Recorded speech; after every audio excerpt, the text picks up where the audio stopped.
This is Overdrive, Hour 2 on TSN2, TSN 1050. My name is Brendan Dunlop. Very happy to be alongside Matt Cauz, the regular host of Gameplay. But today, double duty. You did the morning show. Yeah. All 4 hours. Mm-hmm.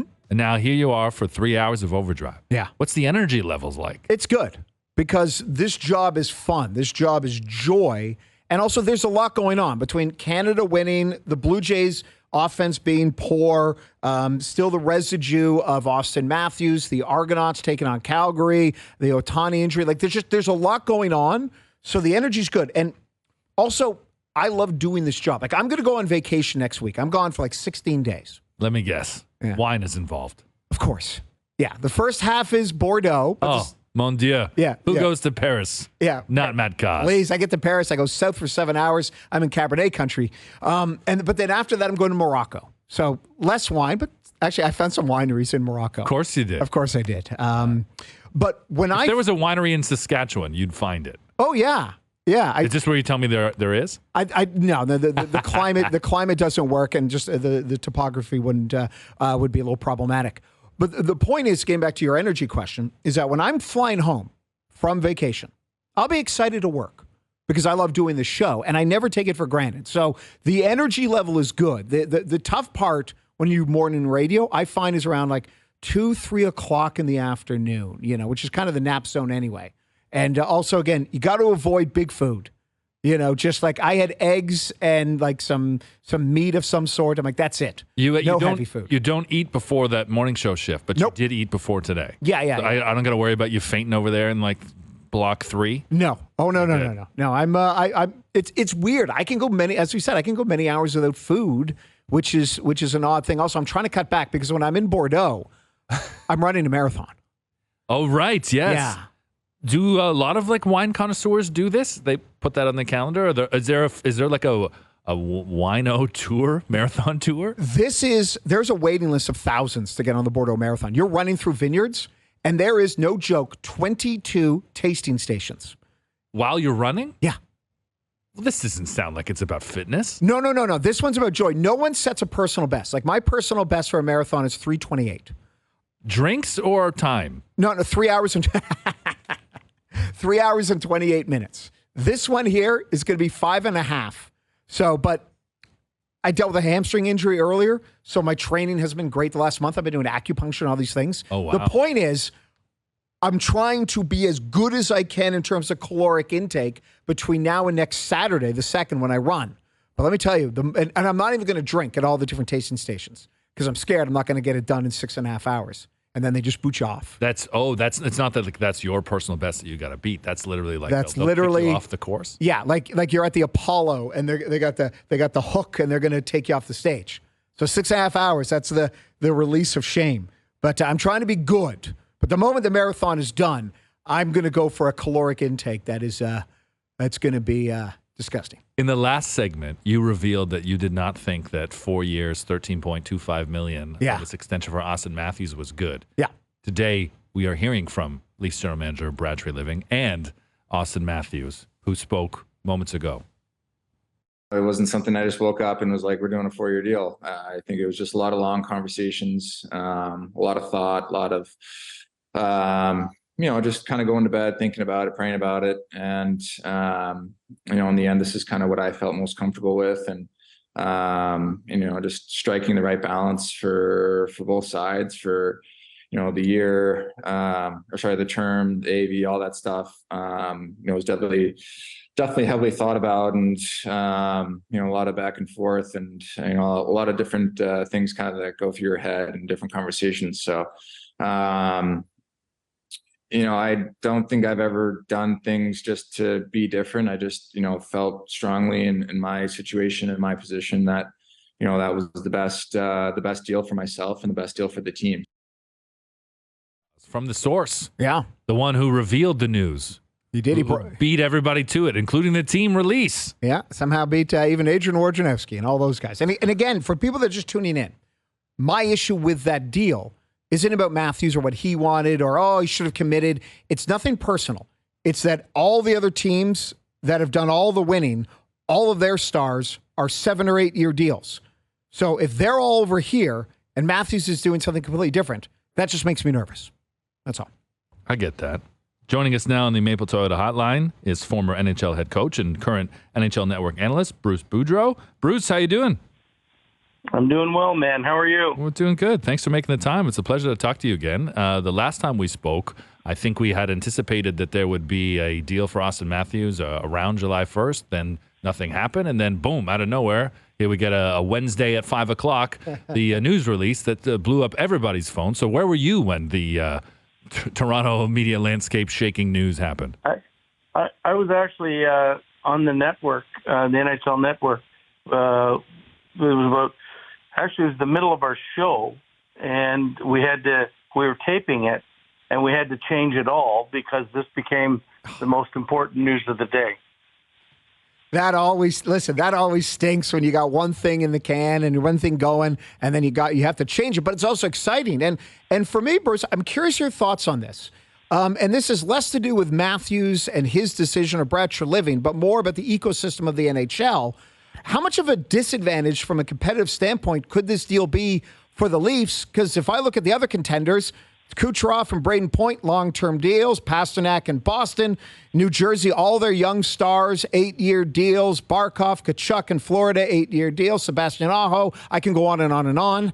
But it just feels to me, all the other really good teams, they do things one way. The Maple Leafs do it another. It feels like the Leafs might be at a disadvantage competitively because it's only 4 years.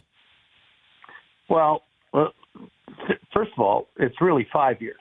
Okay? He's got this year, and then his contract kicks in. 5 years is a long-term deal, quite frankly. And to me, it was probably, if I'm the Leafs, and I'm sure they would have liked to have Matthews for 10 years if they could have signed him to it. But, I'm sure it was Matthews' camp that wanted the shorter term so that when he gets this term over, he'll be just 30 years old. So, he'll probably going to get another 7 or 8 year deal involved in that. And if he had gone long term or longer term, and he did say the 8 years, he'd be 33. People would probably be reluctant to give him another 8-year deal after that. It would probably be more of what John Tavares is going to get next year is the 3 to 4 year deal, is my guess. So, I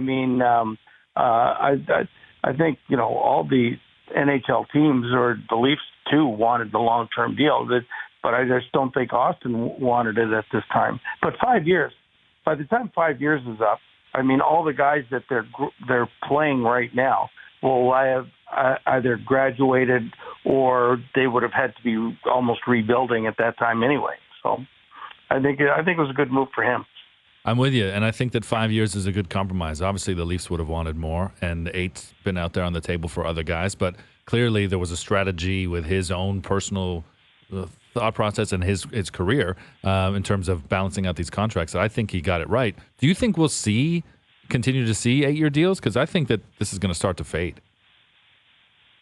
Well, across the league. If the salary cap keeps going up, if I'm a player, if I was playing right now, I would want an 8-year deal. The security to me, especially if you're an average player, is much more than the term is much more than more important than the money, because we all want to play forever. But I think there's certain players that the NHL or the teams are going to want to have 8 years. If you've got a young player, for example, Connor Bedard, his contract's up in 3 years. I don't think he'll sign an 8-year deal right off the bat unless it's for unbelievable amount of money. And I think he'll go shorter term because the caps keep going up. He's going to make more money. Look at the end of this 5-year deal, Auston Matthews will have made over $100 million and in the NHL, and he's still going to probably get another 8-year deal, which at that time might be $15, $16 million a year if he continues doing what he's doing. So he could, he's going to maximize his money for his career as much as he can. And I think a lot of the great ones will now. I think if you saw Connor McDavid, he would have liked to have maybe gone a little shorter term and then done it again shorter term. But his contract is up in 2 years. He's going to do another 8-year deal, and he'll make probably, again, wouldn't surprise me over $100 million when he signs. Going off of contracts for a second, we're joined by Bruce Boudreau. I want to do more Bruce Boudreau storyteller. I'm always fascinated about this. When you're when you're a head coach, it's an all-consuming job, no matter what the sport is. But it's August 25th, so summer's coming to an end. And I'm wondering, Bruce Boudreau, the coach in Washington or Anaheim in Minnesota, when it was the summer, were you able to just close out hockey from your brain? Were you able to just take a bunch of weeks and disconnect and not think about what happened with the power play or looking at next year's roster? How hard was it as a coach in the summer to just enjoy everything that wasn't hockey? It's never out of your mind. I would enjoy golfing. I would enjoy doing certain things, whether you go on a vacation, but you're thinking about it every spare moment that you're thinking. I think there's not a year that's gone by that I was coaching that I didn't wake up in the middle of the night and the first thing I thought of what's my lineup going to be during the season or in the summer. You're constantly thinking, and at this time of the year, August 25th, I'm about 3 or 4 days from going to whatever city I was in, if I wasn't living in that city, and making sure all the assistants were there. And it's a good 3 weeks to a month that we're there before training camp starts, so we can get everything down pat, that we want everything to look like we know what we're talking about, and we're prepared. Because the first thing the players will do will eat you up. If they don't think you're prepared, they won't prepare themselves. I mean, for me, I would talk to the players all summer long, probably once a month, and we'd send them out something in July. We'd send them something out in August. So it was always constant talking to the players and making sure that they were prepared and they were getting excited about the upcoming training camp. And that makes sense, to be engaged with the players. But I just wonder how tiring is it to be a head coach? It's the middle of July. Maybe you're on vacation. You're at a Spanish restaurant. There's some shrimp paella, but yet in the back of your mind, you're thinking about the second D pairing. You know what? It's crazy. I was just talking to my doctor from me in Hershey, and I was saying, you know what? I'm just wondering the stress this summer of everything, and I don't have a job. I said, Game 7, I'd be calm as a cucumber or cool as a cucumber and not worry about it during the game. But right now I find out my blood pressure is getting higher in the summer, just worrying about the junior team that we have, or making sure the hockey school went right, or any of this sort of thing. So, I mean, it's when you're a coach and you've been in the business for a long time, the stress of hockey is just natural. It's the other stresses that bother you more than the game itself.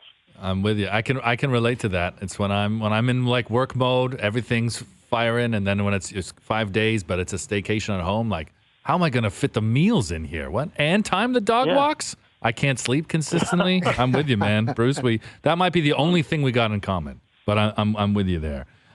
Looking ahead at some other contracts, obviously this Matthews deal gets done. Everyone wants to talk about Nylander. The ironic thing was that earlier in the day, in the start of our show actually, was William Nylander's comments that there's no urgency to get a deal done. And then boom, Matthews tweets his deal is done. So how long before Nylander puts pen to paper on his, do you think? Well, I really don't. This is what I know. I don't know William well. He was in D.C.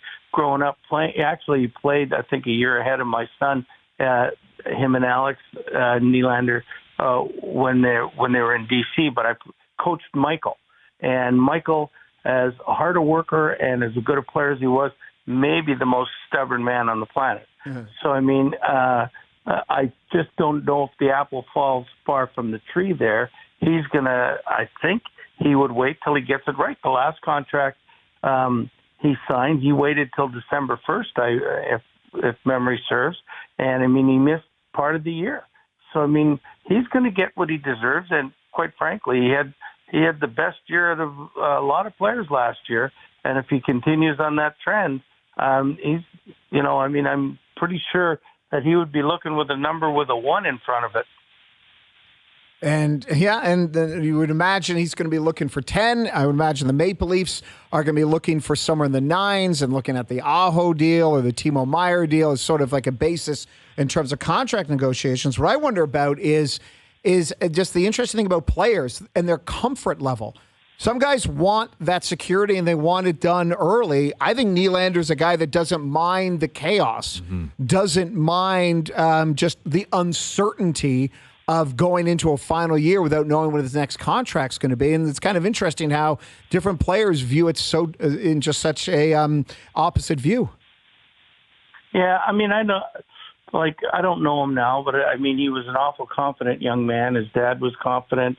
I mean, if you've got confidence in your own ability, you're betting on yourself.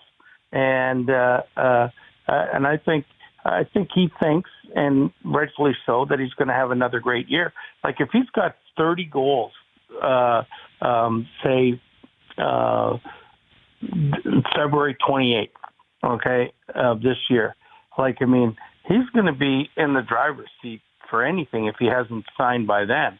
So, I mean, I think he's thinking, and there's no reason he shouldn't think this, that, I mean, the Leafs top 6 are as good as anybody. They had the second best power play in the league. So there's no reason, and he was the best player on the Leafs during the playoffs. So I would think that he thinks he's just getting better. He's just getting in the prime of his career.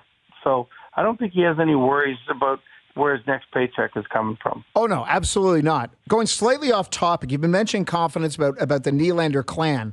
I throw out Alexander Ovechkin. Is there another player you either played with or coached or were near that had more confidence than him? No, he was he's pretty confident. He knows how good he is. He knows what he can do. We were going over that yesterday, and like when you think about his numbers, like even last year, I mean, he got 42 goals, and the team had like one of the worst power plays in the league. I think in the bottom third for sure. And he had all of the better teammates were injured. When you talk about Backstrom and Oshie and Kuznetsov and Wilson, all these guys were hurt and Carlson, who feeds him on the power play. I mean, and he still got 42 goals. I mean, he would have had more than 50 goals again last year. I think he steps on the ice, and he's pretty sure that, I mean, he's going to get 50 goals or close to it every year unless something major happens. And touch wood, nothing really major has happened negatively to him in his whole career. Everybody's going to be watching him this season and the next few seasons as it gets closer to Wayne Gretzky's record. Do you think Alex Ovechkin can score 50 goals this year? Because that would put him in a very good position to do it. Well, I'm never going to put anything by him. I mean, the 1 year that I had him, he scored 65, and I mean, when he wanted to go, he went. And I think he's going to stay, and he's going to play till at least he breaks Wayne's record. There's no doubt in my mind he's not retiring until that record is his. And I firmly believe he believes he can do it in 2 years, let alone 3 or 4. Most of us think that it's going to take for him to get it done. You mentioned earlier that in the summer, one thing you would do as a coach is you would contact players once a month and get them engaged and excited for the season. What was the batting average of you calling Alexander Ovechkin in late July, early August, and him picking up the phone? He probably wouldn't pick up the phone, but he'd call me back. I mean, they're always great at calling me back. I mean, sometimes you never know what they're doing overseas, but I'd always get the call back. So I was never worried about it, and they'd always be, "Hey, coach, what are you doing?" And and to a player every year, they always said they're working hard, they're in shape, they're in great shape. And I mean, sometimes they were, sometimes they weren't. I used to tell my wife when I was playing, if I'm out and somebody calls, tell them I'm at the gym all the time. Oh, my God, I have so many follow-up questions. Who said they were in shape and they weren't? How many were actually lying? And was there a moment for you during your playing days where you're like, uh-oh, I've let myself go a little too much? No, not during my playing days, but the minute I stopped playing, it seemed to grow daily. Funny how that happens. The middle part of my frame. But no, you know, in today's game, there's very, very few people that come out of shape. It's when I was playing in the 70s, especially. I mean, you went to training camp to get in shape. I mean, Daryl Sittler would arrange something in early August, and we'd go and we'd scrimmage and everything. But that was it. We played our baseball and whatever we did in the summer. But now it's you know, you have your own trainers, you have your camps that you go to. I mean, you know, there's so much more money involved, but it's a 12-month-a-year gig now rather than it was many, many years ago. Want to ask about one of the biggest names out west, Elias Pettersson, his future in Vancouver, massive topic of conversation. How do you think that'll play out? Maybe more along the lines of Nylander, where he waits and takes his time and sees the market? Because, I mean, in that market, he is Vancouver's Auston Matthews, right? He's great. He's just a super player. Great young man. Very confident, too, in his ability. I mean, he's the one guy that when we would say play Edmonton, he'd say, put me against McDavid. Or if somebody was doing better than him, he wanted to play in every important situation. I think he's got as much drive as anybody I've seen. And just for this year, when I was listening to comments that he's from Elliot Friedman was overseas with them, and then he's back in Stockholm. He's practicing. He's eating right. He's doing all the right things. Whereas when he was younger, he was like even 2 years ago or 3 years ago, he stayed in Vancouver. He wanted to build his brand, but now he's so much more serious. This guy, the sky's the limit, I guess, I think, on him. And he is Vancouver's Auston Matthews. I mean, there's no doubt in my mind that, I mean, and he's every bit as important to Vancouver, if not more, than Austin is to Toronto, because Vancouver doesn't have the supporting cast that Toronto does. I know it's a big deal in preseason, especially with the rookies. Anyone new that comes to Vancouver, where they run them up the mountain to do the grouse grind hike. How many times did you do it, Bruce? Oh, good question. I heard about it. But there was guys that would do it. A lot of we had coaches that did it, but and coaches, my wife's yelling at me. Coaches' wives did it. Really? Yeah. I never did it. I'll be honest. That ship sailed a few years ago. I got dragged into it last week, actually. It was my sister-in-law's 40th birthday. That's the only thing she wanted. That's a horrible gift. The family to go up the mountain. What about a bottle of wine and a nice steak dinner? And you had to do cardio. That's not a good gift. That might have followed. But yeah. I mean, it's a great spot. I mean, it's beautiful. So I mean, on a beautiful day, I could see it being really nice. But if I didn't have two new knees, I would have ran up there for sure. Well, Bruce, we very much appreciate you making that time for us. I love talking hockey with you as always. I hope you have a great weekend with Mrs. Boudreau, and we'll speak to you again soon. All right. Sounds great. Have a great weekend, guys. Great hockey talk with Bruce Boudreau, joining us on the Maple Toyota hotline. Build your next dream Toyota at Maple Toyota, and check out Maple Toyota's pre-owned inventory arriving daily. It's time to Toyota. Visit mapletoyota.com. How was the mountain? Oh, it was rough, man. Yeah. It was. I also had the baby to start. Well, you had on the carrier. Oh no, and we only do prior to the grind. I've only ever worn the baby in the carrier on the front. Right? Yeah. But there's quite an incline, on this mountain. There are steps, man-made steps, but then there's also natural rock that you're using your hands at some point. Nature steps, much harder. So it was good. So I boldly thought, I'm like, well, I'll just make it. I'll get there. And there's 40 legs, right? You've got basically the equivalent of a kettlebell strapped to you as you are doing this. Oh yeah, he's a 20-pound kettlebell, all right. And I got to about 7 legs, I think, and I thought, I don't know if I'm getting to 15 like this. Thankfully, I was advised by a mother on the mountain to flip him around and wear him like a backpack. No, I've never done it before. Not going to work. Give it a shot. Saved me. All right. Yeah, my wife did the last 3 legs. Smart. Yeah, it was smart. It was perfect. But maybe I think I'm going to have to go back and try and conquer it again.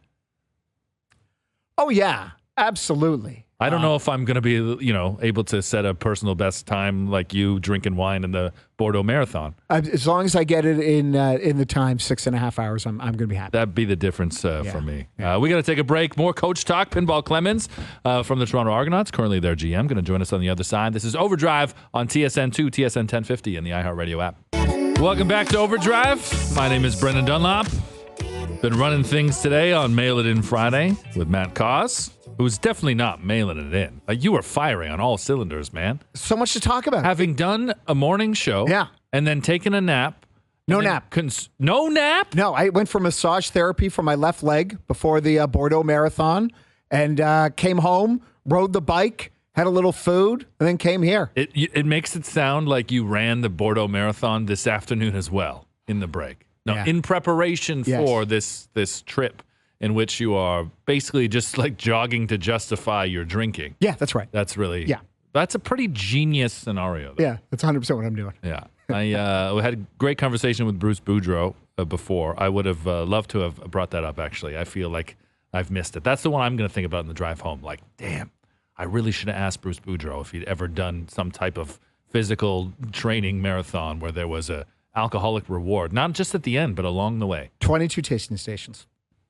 Outstanding stuff. I won't stop at all of them. You are, of course, a massive CFL guy. Hell yeah. There's a big ticket game on TSN tonight as the Argos welcome the Stampeders, and we welcome in Pinball Clemons to the show. Toronto Argonauts GM. Pinball, how are you?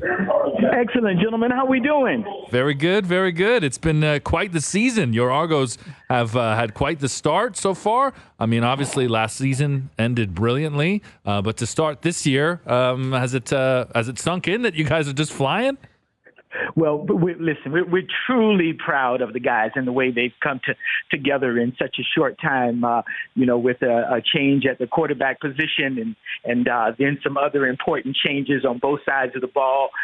They've come together so quickly and so nicely. We couldn't be more proud of the group. But in this game, right, or in sport in general, it's always the next game, not the last game, but the next game. And so we want to make sure that we stay focused. What has surprised you about this year's team? I mean, the numbers on so many key statistics. You guys are top 3, top 2. You're leading in a lot of them. What? And I'm sure you assumed it was going to be a good team. You won the Grey Cup last year. A lot of returning players. But what surprised you about this group so far? 1, taking care of the football. Number 2, taking it from the opponents, right? So those 2 things, right? The turnovers are such a big part of the game, and we've had multiple guys with more than 1 turnover in a game this year. Chad has done a great job taking care of the football, and so we are doing well in that plus-minus ratio. We need to get a little bit better on the penalties.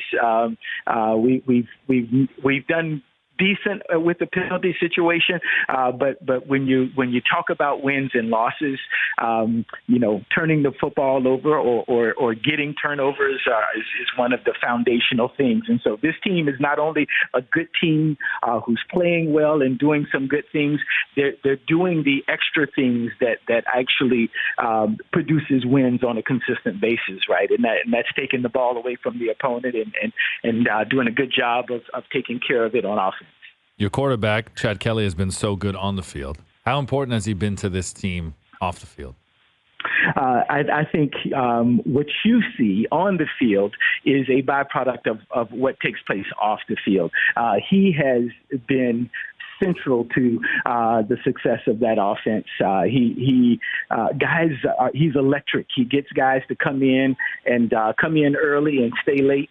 Watching film, really honing their craft, seeing the game, understanding the game, and helping them to see what he sees or what his thoughts are, and then him actually being able to take in what they see and what they're trying to accomplish in any particular play. And so he just has gone above and beyond, and that we see on the field, and he kind of has the name Swag Kelly and different things like that, right?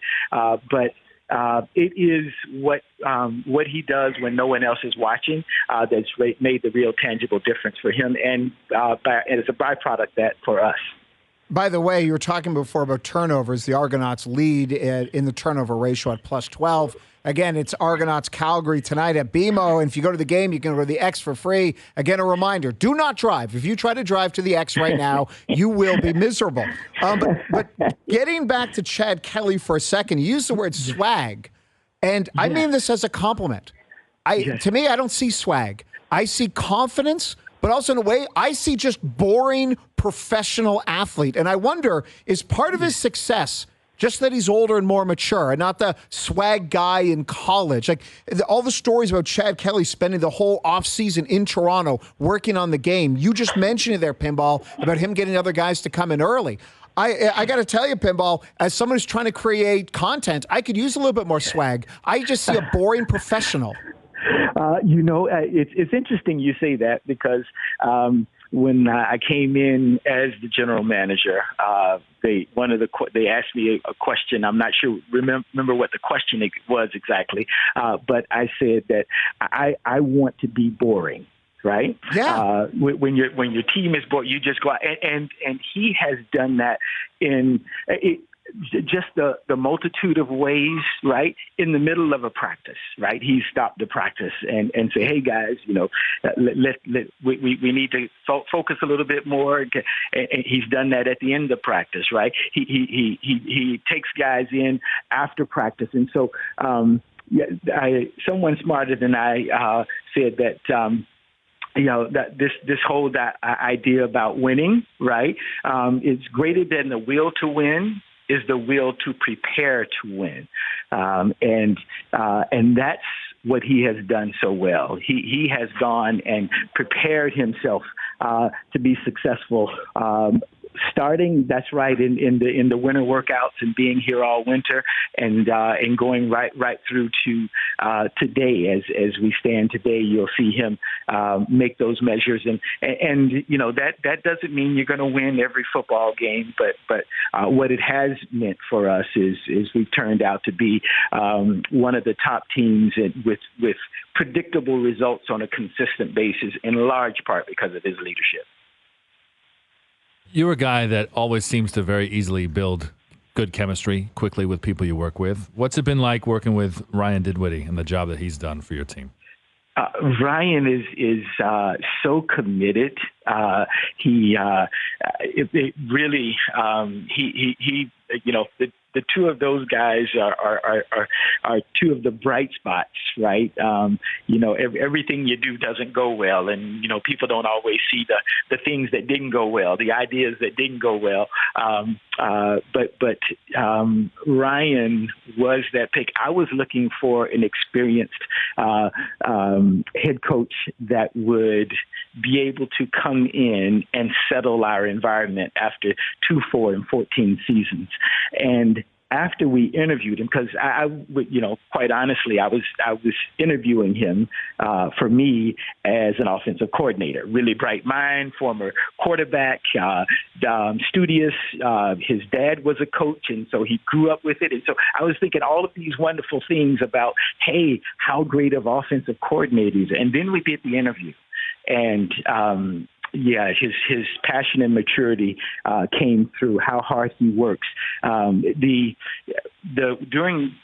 don't want to go talk too much about that, but going back during the pandemic, he was in the office almost every day. And so while we're going through this, he had notebooks that he brought with him. And he was going through and creating new notebooks and new information as you're going. So what we see from Ryan is something that he has something that he truly deserves, and something that he has put mountains of time in, and he just loves it. It's nothing he loves more than getting gritty and getting down and doing the details. And a couple of the younger guys that work on the offensive side, the work level. The first year, one of our coaches, I won't mention names, but one of them was he just had never seen anybody that worked that hard before, and so. It's really great to see him get the results he's gotten because of the time and effort that he puts in. I'm not going to jinx the team. They're having a great season, I believe, number one on the power rankings. But I'm just wondering if you could talk about your memories of the greatest Argo team I've ever saw back in 96 and 97 with Doug Flutie. Those teams would go 15-3. 96, you led the team with almost 1,300 receiving yards. Your memories of the greatest Argo team I've ever seen. Well, the challenge with that is it ends after Doug Flutie, right? You said most everything when you said his name, right?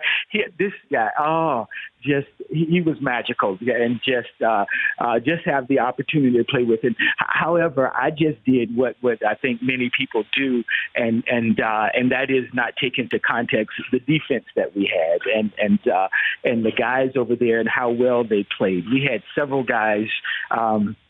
That went on to the NFL, including Doug, right? I think 4 guys.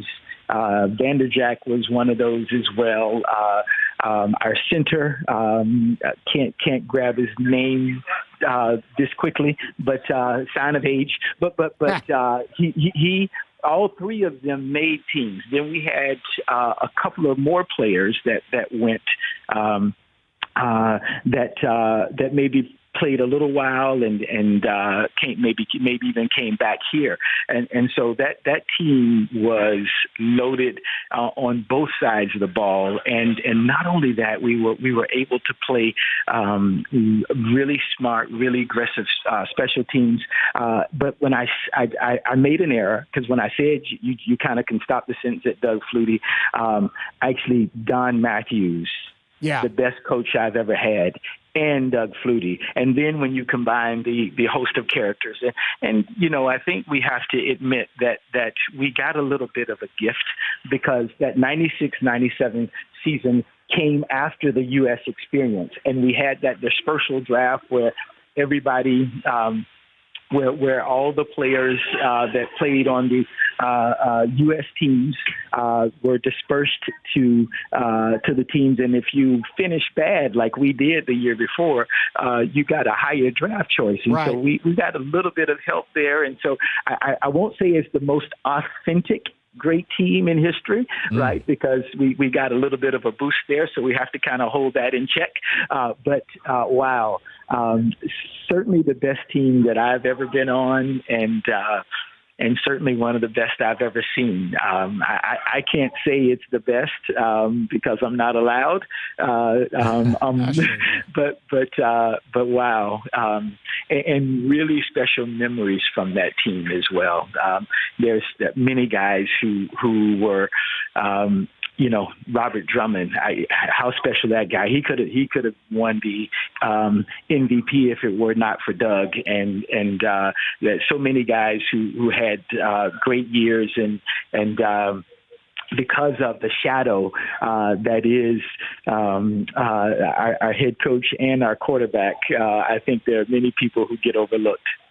That was such a special team, and you did a very good job of highlighting all the other key pieces on that team as well. Yeah. Your team tonight is taking on the Calgary Stampeders at BMO Field. It is the Canadian National Exhibition as well, which means literally it is a chaotic carnival around the stadium. So, did you have to show up at 11 a.m. to make sure that you were in the right place at the right time at BMO?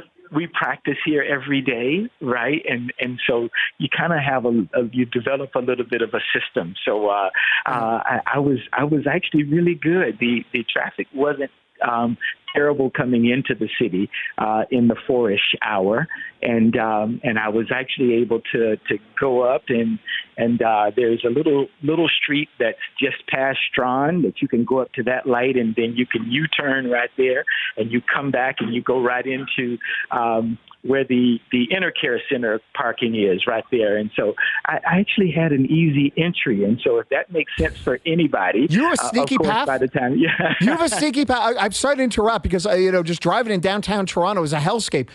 Strawn is a horrible street. This might be more impressive than your Hall of Fame CFL career. You coached a Grey Cup win. You GM'd a Grey Cup. But if you can transport yourself by automobile in this city and do a U-turn on Strawn, sir, that is Hall of Fame alone.